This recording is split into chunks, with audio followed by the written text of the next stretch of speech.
सभी भक्तों से निवेदन है कि चरितावली शुरू होने के पहले आप इस वीडियो को लाइक करके चैनल को सब्सक्राइब कर लीजिए और कमेंट में भक्त महाराज की जय, श्री सीताराम जी महाराज की जय लिखिए। श्री पीपा दंपति के संत निष्ठा की अद्भुत कथा।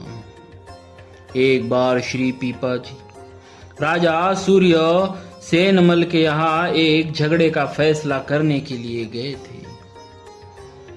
आपके चले जाने के बाद कुटी पर कुछ संतजन पधारे। संयोगवश उस दिन कुटी में अन्न धन कुछ भी नहीं था। संत सेवा के लिए कहीं जाकर कुछ ले आओ, ऐसा विचार कर श्री सीता सहचरी जी बाजार को गई। वहां इन्हें देखकर एक दुराचारी बनिए ने बुलाकर पूछा, आपने सामान की आवश्यकता बताई। तब उसने सब सीधा सामान देकर कहा, आप रात को मेरे पास अवश्य आइए। संत सेवा की अपरिहार्य आवश्यकता के कारण श्री सीता सहचरी जी मौन ही रही और आवश्यक सामग्री लेकर कुटी पर आ गई। रसोई हुई और भोग लगाकर जब महात्मा लोग भोजन कर रहे थे, उसी समय श्री पीपा जी पधारे। उन्होंने पूछा कि सामान कहाँ से आया, तो श्री सीता सहचरी जी ने सब बात बतला दी। उसे सुनकर श्री पीपा जी ने उसकी संत सेवा निष्ठा की बड़ी प्रशंसा की। सायंकाल श्री सीता सहचरी जी को साथ लेकर वे स्वयं उस बनिया के यहाँ पहुंचे। इनके दर्शन चिंतन से एवं अन्न के संत भगवंत की सेवा में लगने से उसकी बुद्धि शुद्ध हो चुकी थी।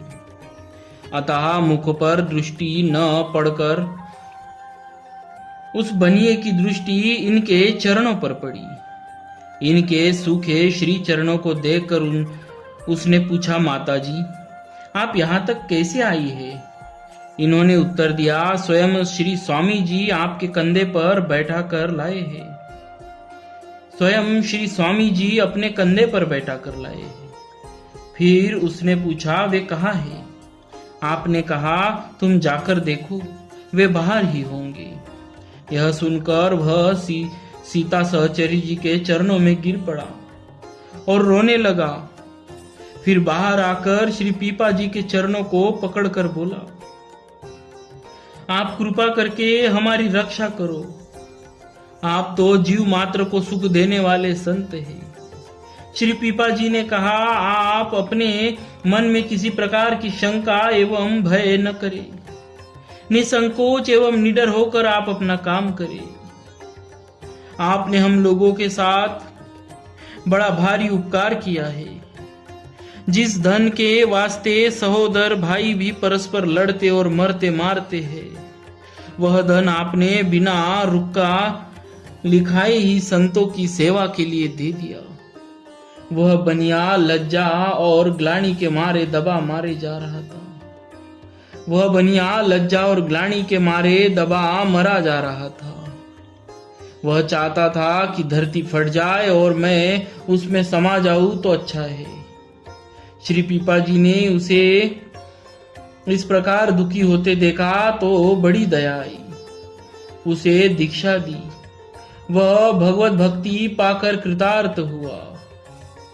बोलिए श्री पीपा दंपति जी महाराज की जय, श्री रामानंदाचार्य भगवान की जय।